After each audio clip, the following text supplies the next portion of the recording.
C'est bon.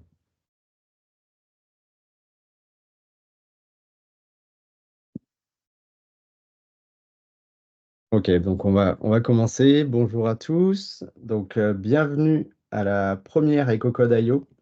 Donc, l'idée de cet événement, c'est un nouvel événement qu'on organise au sein du projet EcoCode. C'est de vous présenter un petit peu tous les succès qui ont été réalisés en fait sur l'année 2023 sur le projet EcoCode. Et c'est aussi vous présenter un petit peu ce vers quoi on veut aller sur 2024, les grandes nouveautés qui vont arriver, les grands événements qui vont arriver. On va vous présenter tout ça pendant 1 heure. Donc, comme l'a dit David tout à l'heure, pour ceux qui n'étaient pas connectés, on a coupé les micros de tout le monde pour pas que ça fasse de bruit ambiant, sauf pour les présentateurs. Donc, c'est le collectif qui est derrière, la Green Code Initiative qui va présenter l'événement aujourd'hui. Et donc, si vous avez des questions, il y a le chat qui est ouvert, bien sûr, et il y a aussi un onglet questions et réponses sur Teams. Pour poser vos questions, on essaiera d'y répondre au fur et à mesure si on y arrive. Et sinon, on prendra un petit peu de temps à la fin de la présentation pour répondre à toutes vos questions.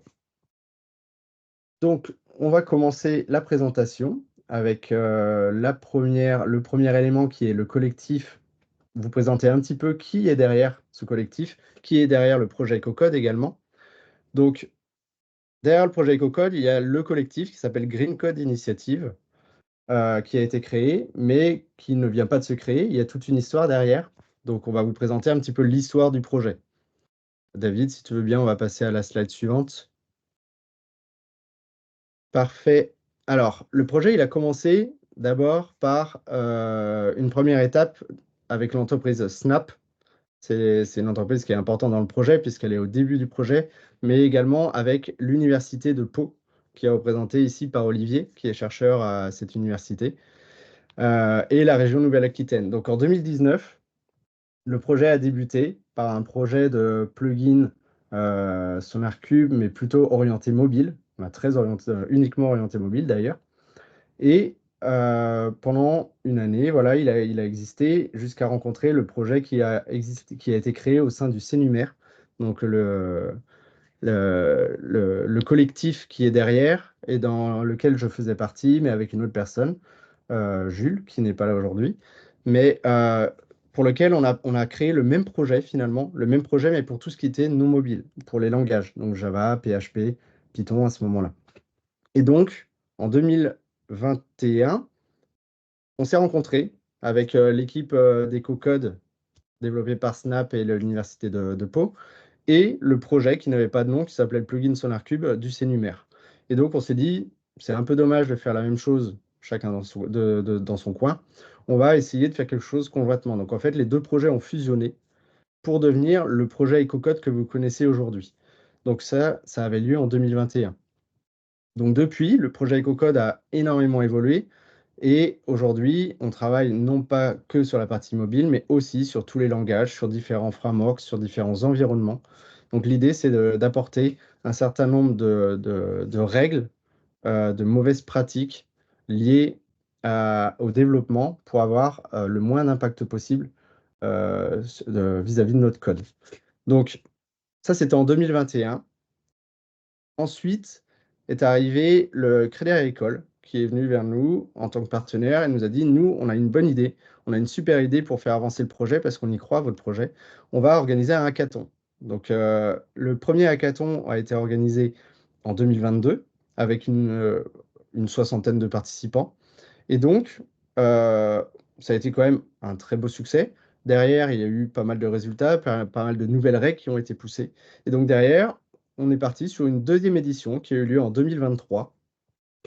Et, euh, et on en parlera par la suite, de la suite des événements autour du hackathon. Donc ces deux événements, le premier, 60 participants, le deuxième, une centaine, plus de 100 participants sur ces deux hackathons. C'est un vrai succès, donc c'est quelque chose qu'on a envie de faire évoluer. Et donc on vous en parlera un peu plus en détail plus tard. Je vais garder quelques surprises quand même pour la fin.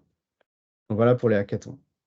Et donc je passe la main à Maxime qui va vous présenter concrètement qui est derrière ce collectif. Ouais, merci Geoffrey. Donc effectivement, comme l'a dit Geoffrey, il y a tout un collectif derrière le projet EcoCode qui est composé à la fois d'individus, d'entreprises, de chercheurs, et c'est ce qui fait la force du collectif. Donc on a à la fois l'Université de Pau, effectivement, qui est représentée par Olivier. On a un certain nombre d'entreprises partenaires qui libèrent du temps de leurs employés pour contribuer au projet. Donc on a Snap, on a Davidson Consulting, on a, on a Solocal, on a Orange Business Service, on a Inside App. Donc c'est tout un tas de partenaires qui viennent alimenter le projet et qui permettent aux individus de participer au projet. Et donc on a à la fois des profils techniques, des développeurs vraiment qui vont faire évoluer les plugins, voire créer de nouveaux plugins, implémenter des règles. Et puis, on a des personnes avec des profils un peu moins techniques qui vont être là en support, qui vont organiser les choses, qui vont gérer les partenariats, et la communication. Et donc, c'est voilà, un collectif qui est auto-organisé, qui est ouvert. Donc, toutes les bonnes volontés sont les bienvenues. Et puis, on a par ailleurs une centaine de contributeurs, alors, notamment les participants au hackathon, et puis des personnes qui nous contactent régulièrement pour venir essayer de contribuer au projet ou simplement remonter des issues. Voilà, toutes les contributions sont les bienvenues. Donc, comme je le disais, effectivement, il y a un réseau de partenaires qui là, sont plutôt des entreprises ou des institutions. Donc, on a les partenaires historiques qui sont notamment Snap et l'Université de Pau. Et puis, on a un certain nombre d'entreprises qui libèrent du temps de leurs employés, comme je le disais, pour participer au projet. Et c'est, à mon avis, grâce à ça que le projet est aussi dynamique aujourd'hui, puisque c'est vrai que c'est compliqué d'allouer du temps personnel sur ce genre de projet et d'être efficace. Donc là, le fait qu'on ait des entreprises qui soutiennent le projet et qu'on puisse participer et contribuer sur notre temps professionnel, ça renforce vraiment très fortement le projet. Donc on a Snap, comme je le disais, on a donc Solocal, Davidson, Inside App, Capgemini, Orange Business Service, C2S, qui est une filière de Bouygues, et WebWag, qui libèrent du temps de leurs employés pour participer au projet. Et puis, on a aussi des entreprises qui financent aujourd'hui le projet. On va revenir après sur les évolutions sur ce sujet-là, mais en tout cas, aujourd'hui, on a Snap qui héberge le site, ecocode.io, et puis on a Crédit Agricole donc, qui organise les hackathons. Et donc, c'est deux sponsors importants aujourd'hui pour le projet. Merci Maxime. Alors, comme vous l'avez compris, le projet n'existerait pas sans les contributeurs qui sont là, qui font vivre le projet, sans les entreprises qui sont derrière pour les aider. Donc, n'hésitez pas, si vous avez envie de le rejoindre, évidemment, on est ouvert à accueillir tout le monde.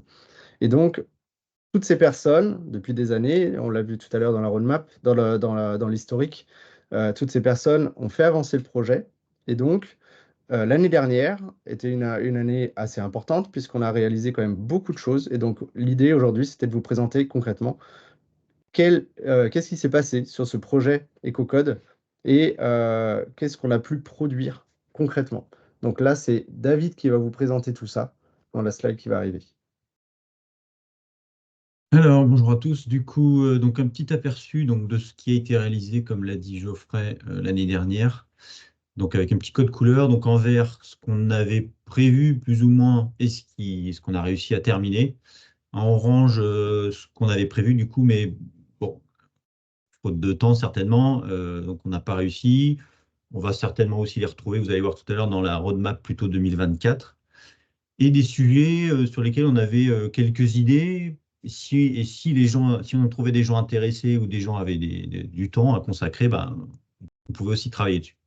Donc, une bonne partie de l'année 2023, début 2023, a été consacrée à la gestion du hackathon, donc le deuxième hackathon, où il y avait plus d'une centaine de personnes.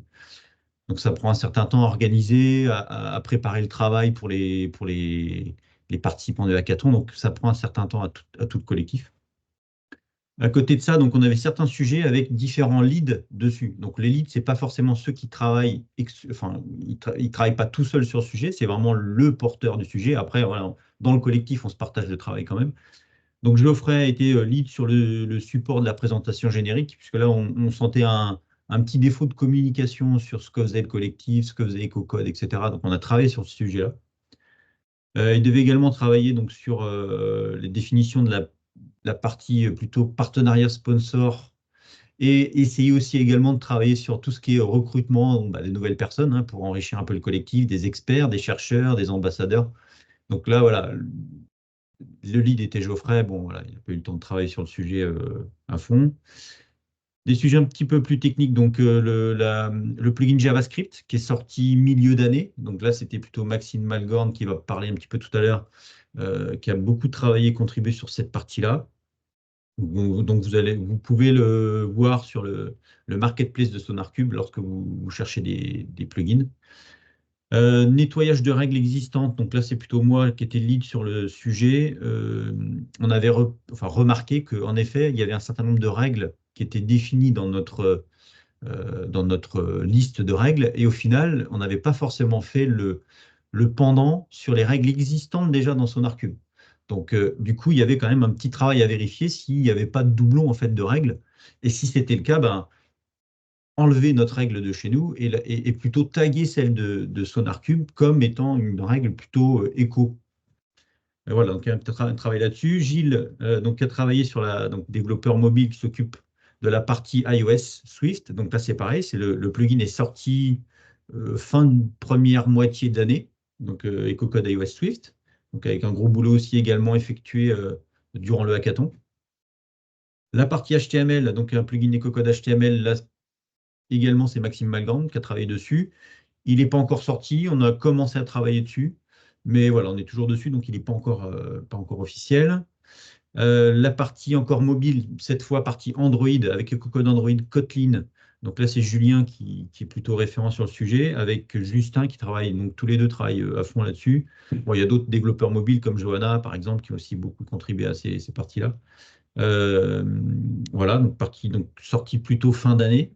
Enfin, sorti, non, je raconte une bêtise. Il est en cours de finalisation, on n'est pas très loin de le sortir, ça va pas tarder.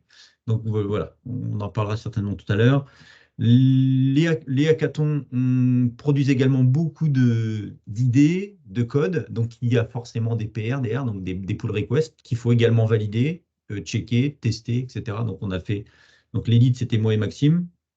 Donc tout n'est pas encore traité, mais on a quand même pas mal bossé. La refonte du site web, donc ecocode.io, donc le lead, c'est l'autre Maxime Dubois, donc qui est pareil, c'était milieu d'année. Donc voilà, on a un site tout beau, tout propre. Un découpage des plugins, là, c'est plutôt de la technique. Des choix d'architecture. Donc avant, tous les plugins étaient dans un seul repository. On a fait le choix de tout découper pour justement garder une certaine indépendance. Voilà. Et un gros travail également de Jean-Yves sur tout ce qui est repository de règles pour essayer de rendre ça un petit peu plus dynamique, un peu à la mode de SonarCube. Voilà, donc pas mal de choses de faites. Bon, tout à l'heure, Maxime va vous en parler. On commence à avoir pas tarder à avoir un site sur le sujet. Et donc EcoCode AI, EcoCode Infra, des validations de règles avec des bases de mesures, essayer de faire des références sur certains articles de chercheurs, par exemple. Ça, c'était des idées, mais on n'a pas eu le temps de travailler dessus. Donc, on verra ça dans la roadmap 2024. En termes de code Smeltem, donc là, on a essayé de regrouper un petit peu tout ça dans des types, enfin une typologie, on va dire. Donc, on voit qu'on a des codes Smel qui tournent autour donc, de la plateforme Android, iOS, mais aussi sur des langages, ce qu'on appelle plutôt la partie EcoCode standard. Donc là, bon, on a pas mal de langages, donc les langages originels qui sont le Java, le PHP, le JavaScript, le Python. La partie HTML, on a parlé rapidement tout à l'heure. On est en train de faire des petites choses en ce moment pour pouvoir le sortir également. La partie Kotlin également, surtout la partie Android qui est en cours de finalisation. Le C# avec Vianney qui va pas tarder également, je pense, à sortir. En tout cas, une première brique. Pareil pour la partie Swift avec Gilles. Et en termes de framework, on a également des idées. Donc, ce que vous voyez en gris, c'est plutôt des idées qu'on aimerait bien travailler dessus. Après, c'est manque de temps ou de personnes qui connaissent très bien le sujet, donc d'experts. Bon, voilà. Du coup, on n'a pas encore bossé sur ces parties donc, qui sont en gris. React, c'est pareil, c'est une idée. Bon, voilà, à voir avec Maxime qui peut en dire 2-3 mots tout à l'heure. Une petite diapo sur le listing des règles, enfin, grosse maille sur le dénombrement de nos règles actuelles. Donc ça, c'est pour la partie EcoCode standard. Donc la partie EcoCode mobile, Olivier va en parler juste après. Grosso modo, on a quoi comme catégorie? Donc la première ligne, Available Rules, ce sont les règles qui sont implémentés et disponibles dans les plugins. Donc, vous les avez directement. Donc là, tout langage confondu en Eco-code standard, donc non mobile, on en a à peu près 40, non pas à peu près, on a exactement 45. Donc 15 Java, 10 PHP, 10 JS, 10 Python, Rust, on n'en a pas encore parce qu'on manque d'experts, je dirais. C#, on va pas tarder à en avoir. In progress, c'est soit en cours de développement, soit il y a des pull requests derrière qu'on doit encore valider. Identified rules, ce sont des idées de règles qui ont été spécifiées et qui sont prêtes à être implémentées. Donc là, pareil, faute de temps ou faute de personnes, on n'a pas encore démarré. Et les awaiting specification rules sont plutôt des idées de règles qui ne sont pas encore validées en termes de spécification, ou alors pas encore prouvées, etc. Donc au final, si on regarde au total, on tourne autour des 106, enfin voilà, avec les règles qui ne vont pas tarder à arriver. Aujourd'hui, on en a 106 règles imaginées, implémentées, enfin une partie implémentée, en tout cas règles disponibles dans notre référentiel, à date. Voilà. Donc je passe la main à Olivier pour la partie mobile. Merci. Alors, effectivement, Geoffrey l'a rappelé, le projet EcoCode, au départ, est né de l'idée de l'éco-conception d'app et Android native. Et donc, c'est pour ça qu'à la 3e ligne, là, vous verrez Rules Catalog. D'ailleurs, si tu peux copier le lien dans le chat, David, ce serait chouette. Ce catalogue, en fait, il a 43 règles et c'est là-dessus que je travaillais indépendamment, si vous voulez, de l'analyseur de code, juste d'établir un référentiel sur ce sujet. Merci, David. Donc, je laisserai les gens regarder, mais est-ce que tu peux revenir au diaporama, s'il te plaît? Donc, il y a 43 règles et sur ces 43 règles, qu'au départ, j'identifiais comme des patterns ou anti-patterns avant de réaliser que finalement, dans le jargon, c'était des codes smells. Il y en a 30 qui sont codés, vous voyez, côté Android. Alors en fait, ici c'est Android Java, mais ce seront exactement les mêmes en Kotlin. On en a un petit peu parlé, c'est dans la roadmap et ça va pas tarder à sortir, mais c'est finalement exactement la même chose que l'on détecte. Alors in progress, il n'y a rien, au sens où si vous faites de la soustraction, il y a 13 règles qui manquent. Donc voilà, par manque de temps ou de personnes ou de bonne volonté, 13 règles n'ont pas démarré, mais elles devraient être codées. Et dans Awaiting Specification Rules, c'est pareil, c'est deux idées qui sont pas mal, qui nous ont été soufflées pendant le hackathon. Il y avait des choses qui ne sont véritablement pas implémentables. Et là, il y a deux idées de règles qui sont, à mon avis, implémentables.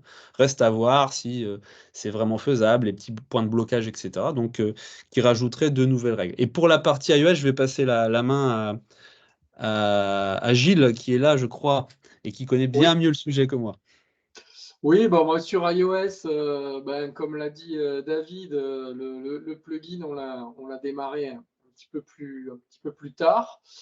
Donc, grâce au hackathon de l'an dernier qui a été assez fructueux, on a pu sortir quand même donc aujourd'hui 10 règles. Et là, l'objectif, c'est de repartir du catalogue de règles Android, puisque finalement, même si les deux plateformes sont différentes, on reste sur du mobile et donc les problématiques de consommation énergétique sont à peu près les mêmes. Donc là, la prochaine étape, c'est justement de réidentifier des règles portables du catalogue sur iOS pour ensuite pouvoir les implémenter. Donc, on espère au moins doubler cette année. Voilà. Alors, on va passer maintenant à 2024. Donc, comme vous l'avez vu, déjà, on a fait pas mal de choses en 2023, malgré le fait qu'on soit une petite équipe. On a des contributeurs réguliers, on a des contributeurs occasionnels. Et 2024, on espère que ça va garder le même rythme et on va essayer d'avancer encore plus vite pour vous proposer encore plus de choses. Donc, 2024, on l'a axé sur la structuration. On va essayer de structurer le collectif. On va essayer de structurer le plugin. Il a déjà été bien structuré en 2023. David en a parlé sur sur l'architecture du projet, sur la manière d'organiser les plugins. Donc, on va continuer dans cette direction-là de structuration. Donc, pour vous présenter un petit peu les objectifs qu'on s'est fixés sur 2024, je passe donc la main à David. Et donc, sur la roadmap 2024, donc un petit peu comme 2023, on retrouve le hackathon. Donc, on est en préparation du hackathon qui arrive donc cette année un petit peu plus tard que l'année dernière, donc ce sera fin mai. Voilà. Donc en vert, ce que vous voyez, c'est les sujets en cours, ou en tout cas démarrés fin 2023. Et en bleu, plutôt les idées ou les nouveaux sujets qu'on pense sur lesquels on pense travailler. Et toujours en gris, bah, on aimerait bien travailler sur ça, donc EcoCode IA et EcoCode Infra, mais je pense qu'il faudrait quand même plus d'experts sur le sujet, parce qu'on a, voilà, on a un certain nombre, une certaine expertise sur certains sujets, mais on ne peut pas être expert de tout, bien entendu. Donc hackathon, j'en ai parlé. Support des présentations génériques, c'est un peu la continuité donc, du travail de Geoffrey de l'année dernière, donc qui est toujours en cours de travail. Pareil sur le nettoyage de règles existantes, donc ça c'est un travail que j'ai toujours en cours aussi, je n'ai pas encore finalisé ces parties-là. EcoCode HTML, donc pareil, Maxime, comme j'ai dit tout à l'heure, c'est un projet qu'on a initié, donc un plugin qu'on a initié, mais pas encore, voilà, c'est en cours. On n'est pas en finalisation, on est en cours de travail sur le sujet. EcoCode Android Kotlin, comme je disais tout à l'heure, ça a très bien avancé l'année dernière. Donc là, c'est Julien et Justin qui travaillent dessus. Donc Julien est plutôt le lead sur le sujet. Et on vient de démarrer là, en ce début d'année, enfin c'est tout frais, l'EcoCode C#, donc notamment avec notre expert Vianney qui connaît très bien C# et qui, comme vous avez vu tout à l'heure sur le tableau, il y a 3 règles implémentées et 3 qui arrivent, je crois, de mémoire. Donc voilà, on a déjà poussé des choses, mais plutôt en privé, donc vous allez certainement en entendre parler dans pas trop longtemps. Et comme disait Geoffrey, tout ce qui est structuration sur le collectif, donc créer une association et puis mettre les choses bien à plat pour que on puisse bien, parce que jusqu'à maintenant, on avançait un petit peu comme on pouvait, surtout en termes, enfin, de faire évoluer le projet, on va dire. Maintenant, il faut quand même de la structure autour de tout ça pour que ça soit pérenne un petit peu dans le temps. Donc sur les sujets qu'on n'a pas encore démarrés, qui sont nouveaux, donc la partie qui est un petit peu notre pain point, c'est plutôt la validation de nos règles. On nous pose souvent des questions là-dessus. C'est comment on justifie les règles, comment on valide que ça apporte quelque chose. Donc certains éléments de réponse, c'est qu'on se base sur des référentiels existants, comme le CNUMER, comme l'a dit tout à l'heure Olivier, etc. Mais il y a aussi de la mesure. On aimerait bien faire de la mesure pour réellement valider qu'une règle veut dire quelque chose ou pas. Et donc ça, c'est vraiment un travail qu'on aimerait bien faire donc, cette année. Il y a déjà différentes idées, et notamment, je rebondis sur l'intégration de GreenSight, qui est le sujet suivant, donc l'idée par Maxime Dubois, qui est un logiciel plutôt un logiciel qui a implémenté Capgemini et qui va être fusionné, donc reversé à la communauté Green Code Initiative ou EcoCode. Et dedans, justement, notamment, il y a des sondes, par exemple, c'est une des solutions, des sondes qui vont pouvoir mesurer le gain de certaines règles, par exemple. Donc ça, c'est un sujet également qu'on va traiter cette année. L'autre sujet, c'est le référentiel des codes SMEL, donc l'idée par Maxime. C'est un petit peu comme je l'ai dit tout à l'heure, c'est rendre un petit peu dynamique toute cette gestion, cette référentiel de règles, pour que ça soit plus facile à avoir un état des lieux, les faire évoluer, avoir vraiment un état des lieux des choses, comme, pour ceux qui connaissent, comme ce que fait SonarCube sur leur gestion de règles. Et enfin, donc toujours pareil avec Geoffrey sur la partie définition des partenariats et des sponsors, donc qui était un des 2 sujets qui était prévu pour l'année dernière, mais voilà, faute de temps, on n'avait pas démarré.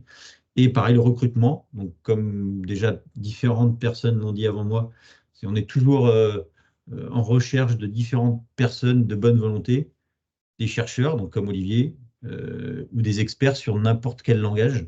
Même si on connaît déjà certains langages qui sont déjà implémentés dans nos plugins, on est toujours en recherche de gens qui viendraient un petit peu challenger ce qui existe ou ce qui a été fait. Voilà, et donc IA et EcoCode IA et EcoCode Infra qu'on aimerait bien peut-être démarrer si on a des experts Ops, par exemple, pour l'infra avec du Kubernetes ou du Terraform ou du Ansible, etc. On est preneur.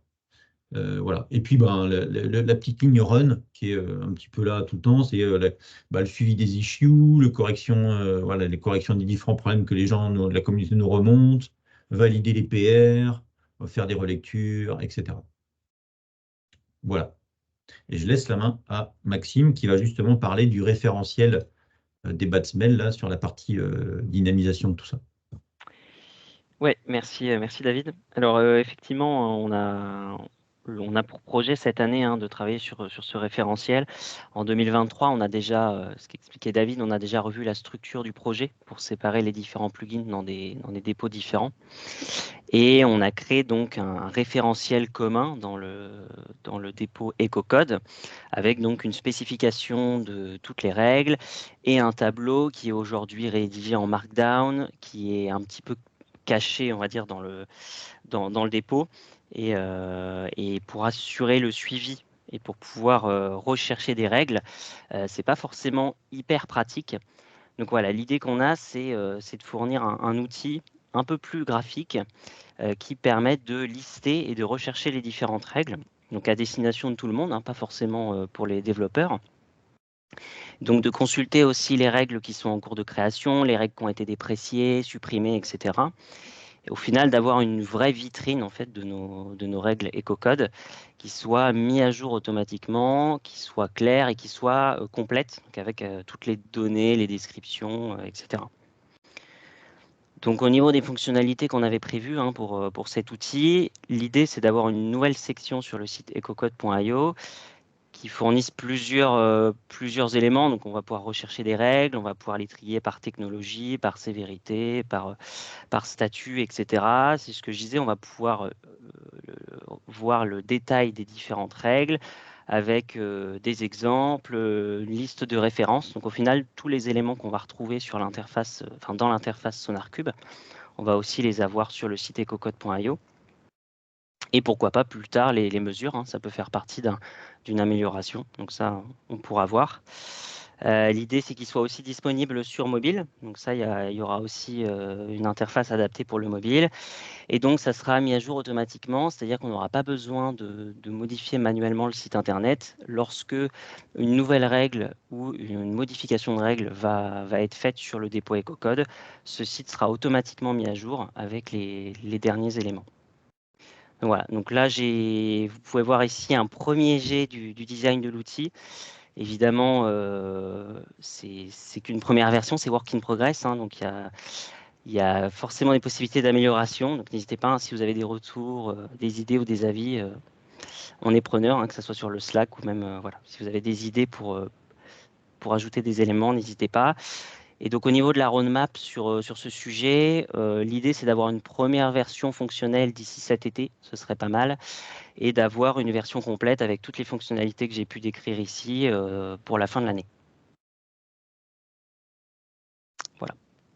C'est un de nos gros chantiers 2024. Et comme l'a dit Maxime, c'est important d'avoir vos retours. Donc n'hésitez pas via le Slack, comme l'a dit Maxime, mais c'est aussi directement via le GitHub éventuellement. Le Slack, on a un lien qu'on partagera tout à l'heure pour y accéder.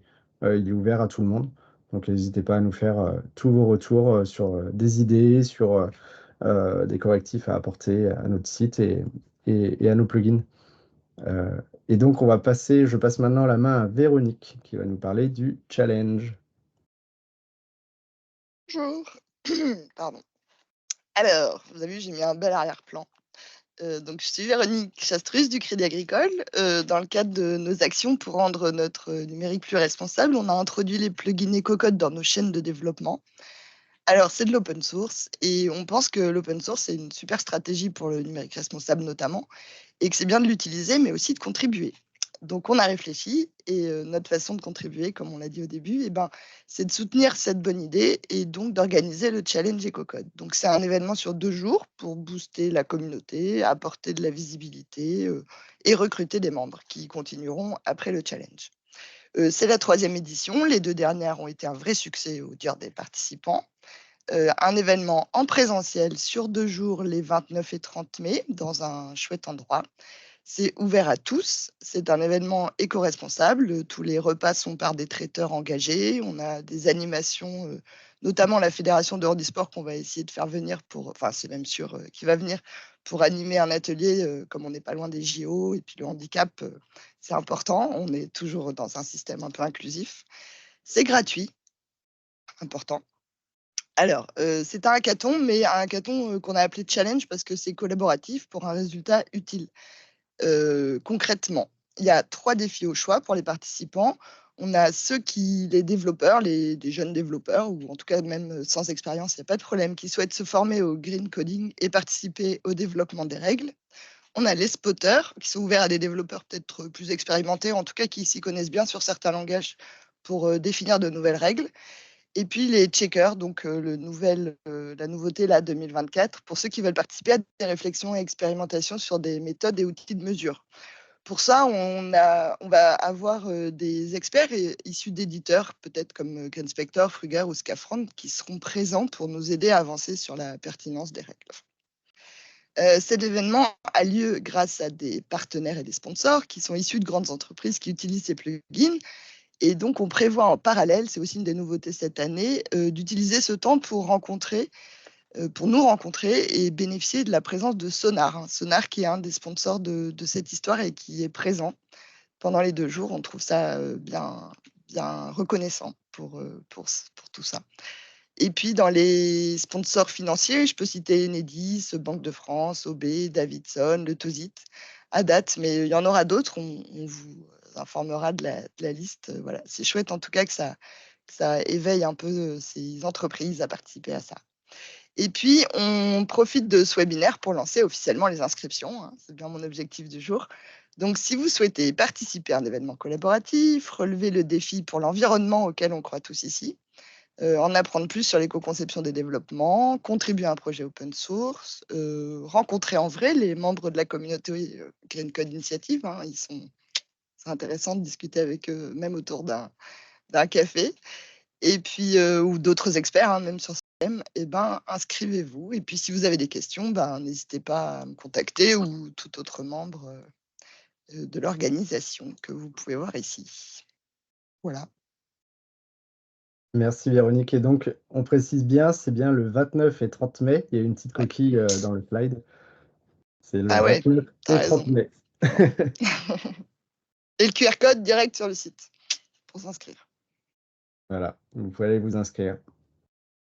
Donc, je prends la main pour la suite pour vous parler un petit peu de la Green Code Initiative. Donc, on en parle un petit peu depuis le début, mais ça n'a jamais été très clair, je pense, pour on va dire, le grand public, pour ce qui était derrière la Green Code Initiative. On communique assez rarement sur le sujet aussi, parce qu'en fait, on n'était pas encore assez structuré pour avancer et pour communiquer autour. Donc, c'est bien l'objectif de 2024, cette structuration. David l'a noté dans la roadmap. L'idée principale sur 2024, c'est de créer une association. L'association s'appellera Green Code Initiative. Donc, en fait, la structure aujourd'hui, c'était que le collectif s'appelait Green Code Initiative et portait le projet EcoCode, mais avait pour objectif et pour ambition de porter d'autres projets qui tournent autour du green coding. On a d'autres projets en cours qui sont dans les tuyaux. Pour l'instant, on ne peut pas forcément avancer sur la communication parce qu'on est encore en cours de discussion, mais il y a d'autres projets qui vont arriver sous la Green Code Initiative. Donc tout à l'heure, on en a parlé, il y en a un, c'est GreenSight qui va être intégré au projet EcoCode, mais il y en a d'autres qui vont venir derrière. Donc Green Code Initiative sera une association, loi 1901. Le siège sera à l'Université de Pau. L'idée, c'est que ça reste le plus ouvert possible. Et après, quels sont les objectifs derrière cette association? Donc le premier, c'est de structurer. On l'a assez mentionné. Le deuxième, ça va être d'évangéliser. Donc on veut évangéliser, on veut parler, on veut ouvrir des discussions autour du green coding. Donc c'est une partie dans l'éco-conception de services numériques. Nous, on veut se focaliser sur la partie développement, sur la partie code. Donc on veut parler, évangéliser autour de ce sujet-là. On veut aussi réunir les personnes qui sont intéressées par le sujet, donc les personnes et les entreprises. On voit que beaucoup de monde se pose des questions sur comment faire à son niveau pour faire avancer les choses. En tant que développeur, comment je peux faire pour faire avancer les choses? Donc, EcoCode, c'est une solution. Donc, on veut réunir les personnes pour les amener à discuter ensemble. Le hackathon, c'est un bon exemple pour en discuter.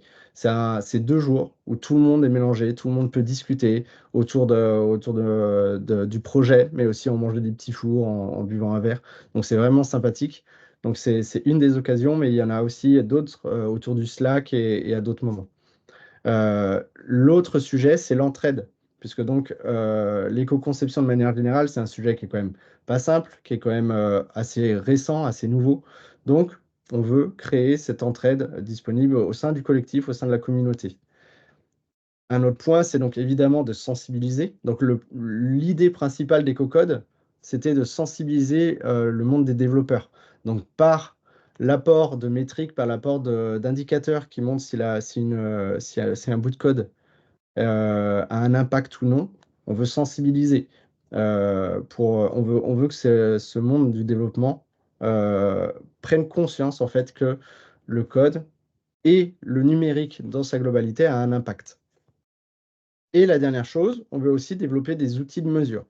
Donc, c'est bien de proposer des règles, mais il faut aussi s'assurer que ces règles ont un réel impact. Donc, on veut développer ces outils de mesure soit via des partenariats, soit avec des solutions sur lesquelles on s'appuiera ou sur lesquelles on va réfléchir pour les développer. Donc ça, c'est tous les objectifs de ce prochain collectif. Et après, dans le détail, concrètement, qu'est-ce qui va se passer pour les contributeurs?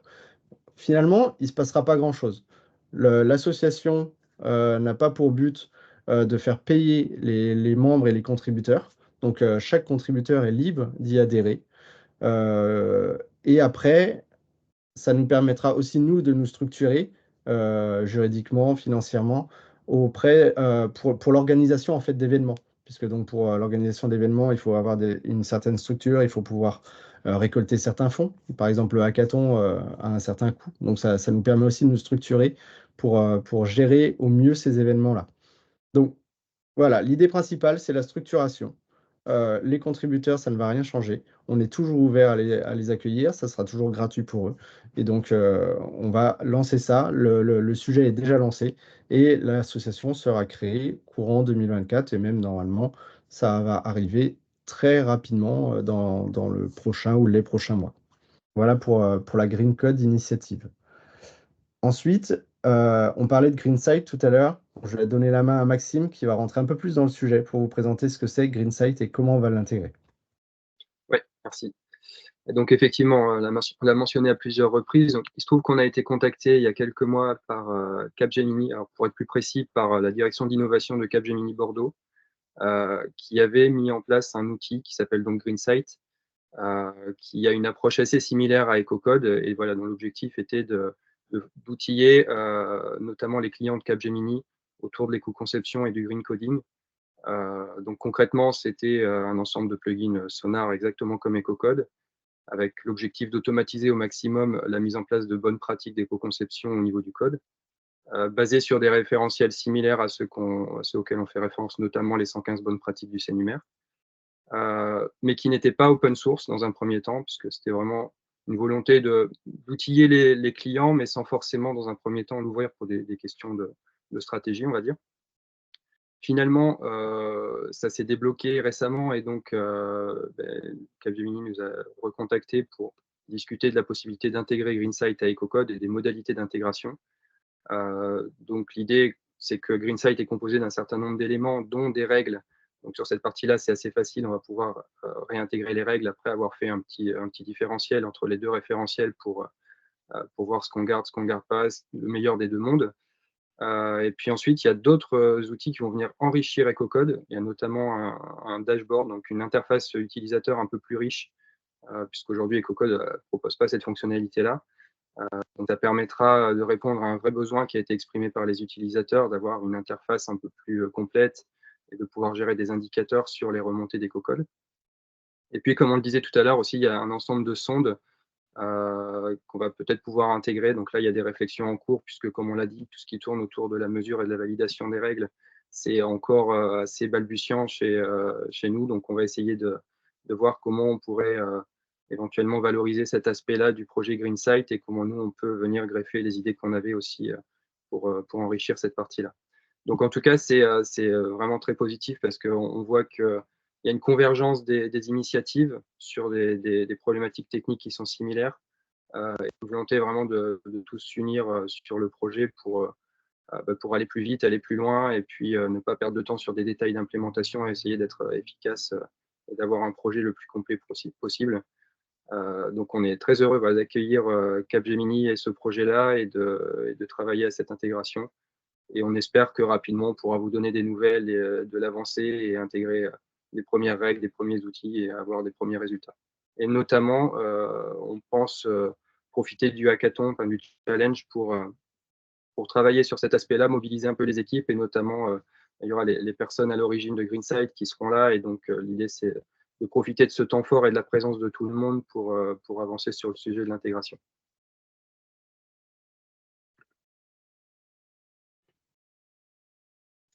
Voilà pour la partie Greenside. Voilà, merci Maxime.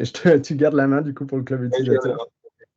Et donc effectivement, autre nouveauté de la fin de l'année dernière, c'est qu'il y a un club utilisateur qui s'est mis en place à l'initiative d'un certain nombre d'entreprises qui utilisent EcoCode, la plupart ayant participé d'ailleurs au challenge aussi, hein, et puis impulsé un peu par le Crédit Agricole. Donc c'est un club utilisateur qui est ouvert à toutes les entreprises ou même toutes les entités qui utilisent EcoCode à différents niveaux de maturité. L'objectif, c'est voilà, d'étendre l'utilisation d'EcoCode, de faciliter l'adoption par des échanges réguliers, par des partages de bonnes pratiques, des retours d'expérience. Et ça permet aussi au collectif Green Code Initiative de récupérer des informations sur à la fois la façon dont nos outils sont utilisés, mais surtout quelles sont les pistes d'amélioration, quels sont les points forts, les points faibles des plugins EcoCode dans un environnement réel, dans des environnements très diversifiés aussi, hein, puisqu'on a tout type d'entreprise.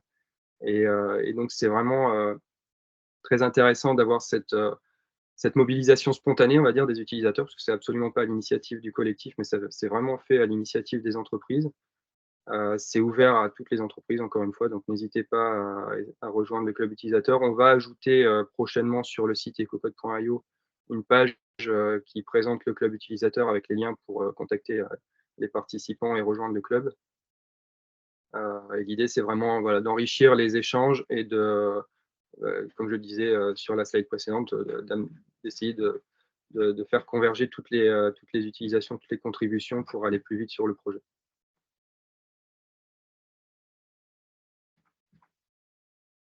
C'est tout, je pense, pour le club utilisateur.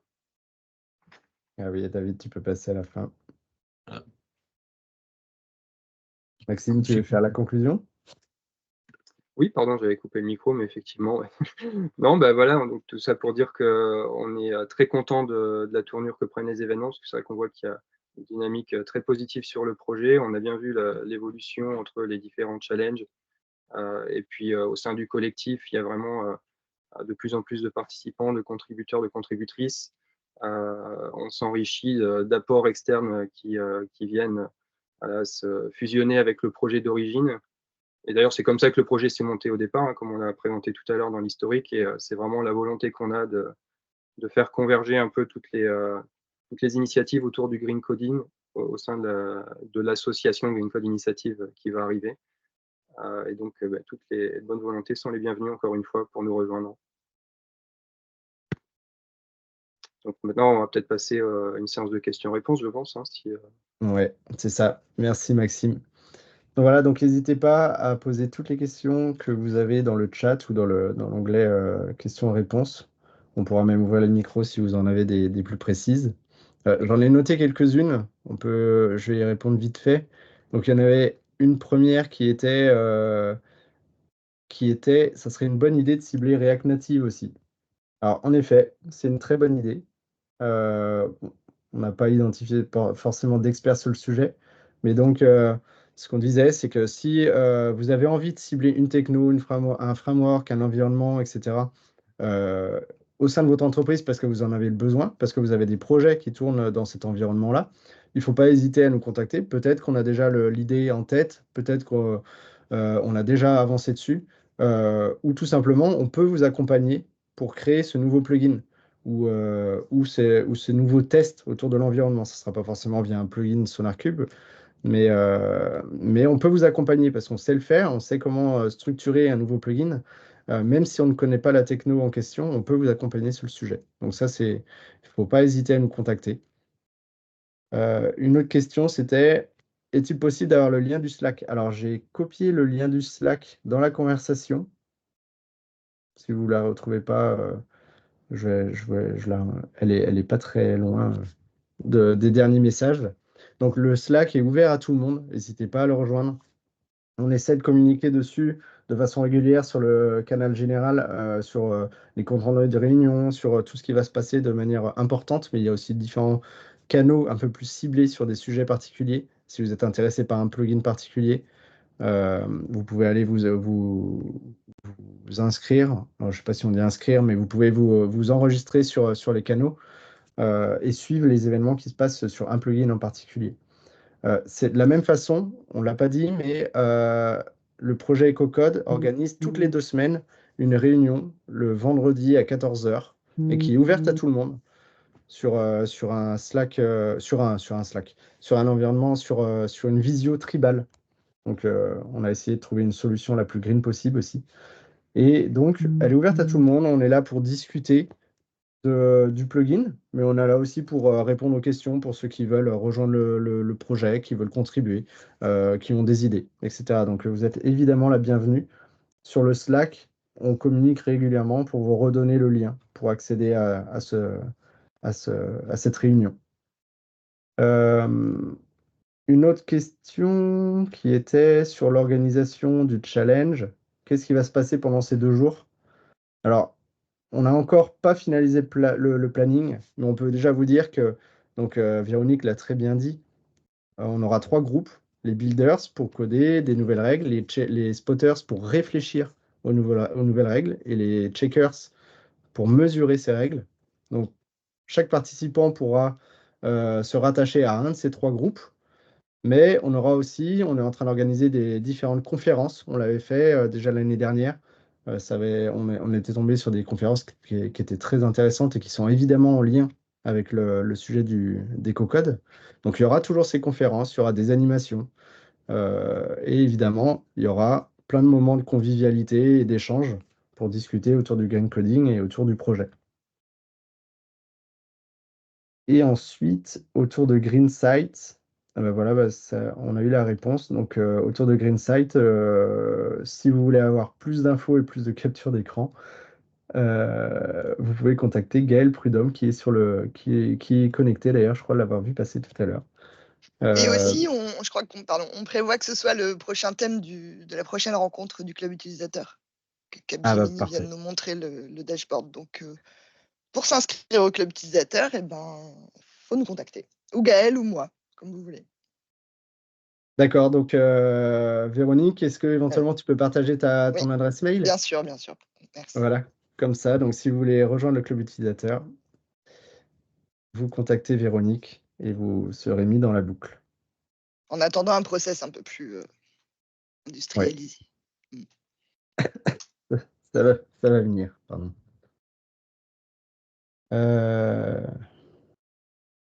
Il y a une autre remarque d'Alexandre. Au même titre que les security hotspots, au même titre que les security hotspots, Sonar pourrait remonter à terme les sustainability hotspots. Alors, je m'y connais pas assez dans les hotspots. Qu'est-ce qu'il y a derrière? Peut-être que Gilles, je vois que tu as réagi. Tu vas peut-être pouvoir répondre. Parce que j'ai réagi parce qu'effectivement, ce serait bien.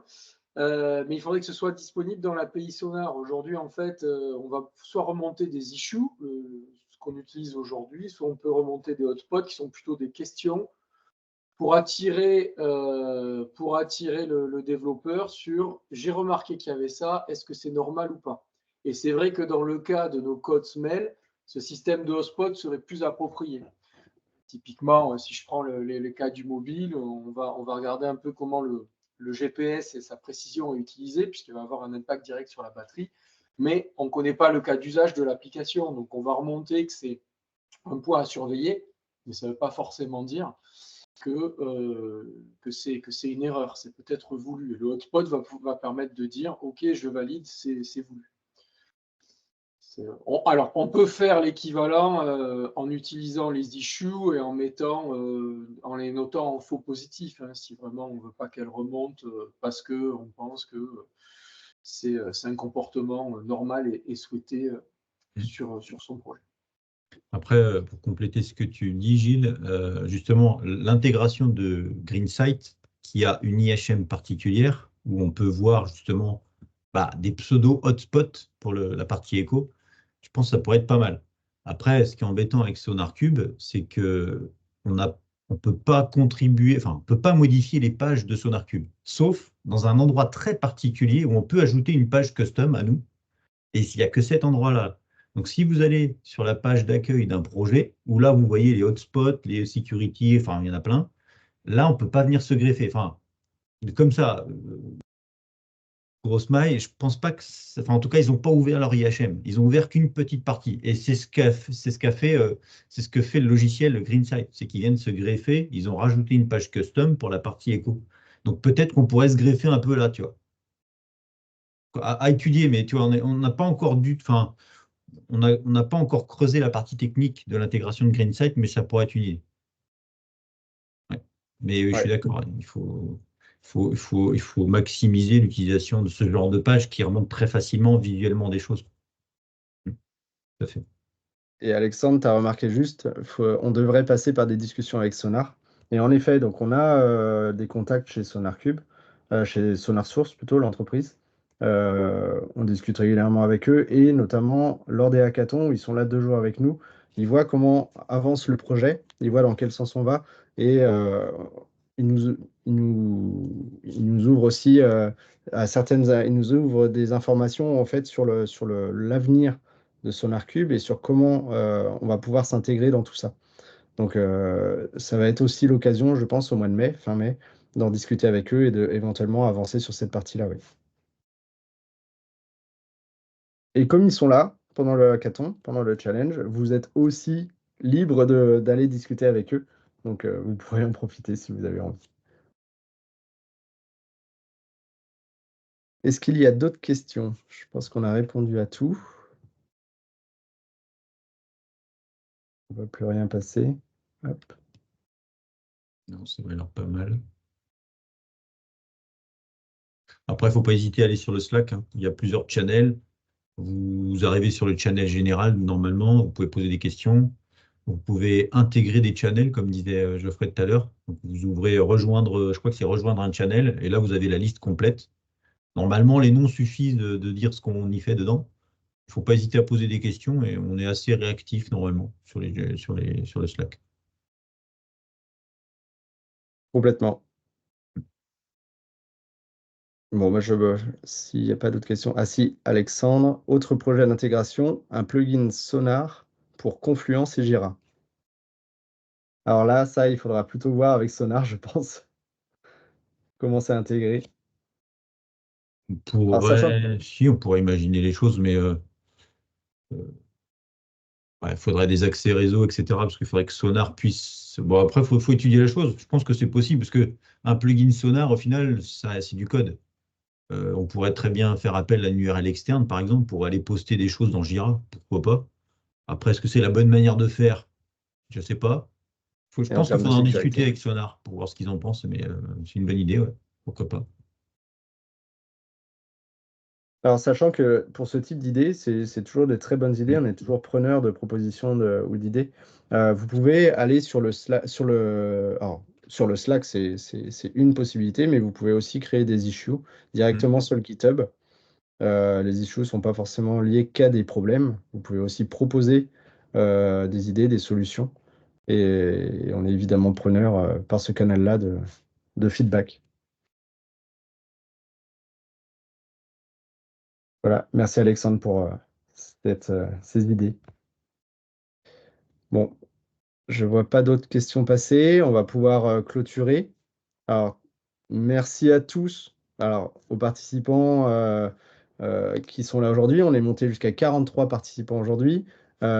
Aussi à tous les speakers. Donc, c'était pour vous montrer un petit peu qui était derrière le collectif. Là, vous avez une partie, mais il y a évidemment plein d'autres contributeurs réguliers et occasionnels. Donc, merci à tout le monde et j'espère qu'on pourra vous revoir lors du challenge, lors du hackathon, lors d'une discussion autour de Slack ou à n'importe quel autre moment. Merci à tous et très bonne journée. Merci. Merci, à bientôt. Merci, à bientôt. Merci, bonne journée. Bien, au revoir. Au revoir.